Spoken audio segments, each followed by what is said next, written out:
James A. Hamilton. Today's ceremony is to formally recognize and install you as Petty's 17th head of school.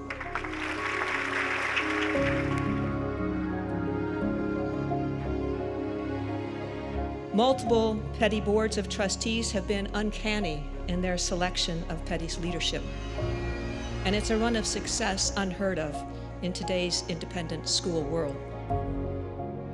Leadership makes a difference, and it starts at the top. I stand before you today because of many people who have paved the way. To the Petty heads of school who came before me, thank you. You built the foundation.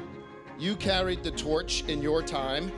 You protected what is timeless and pushed toward what was possible.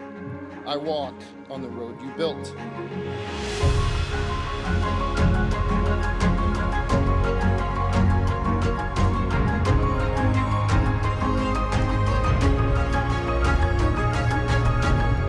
I've been thinking a lot about Petty's motto, we finish our labors to begin them anew.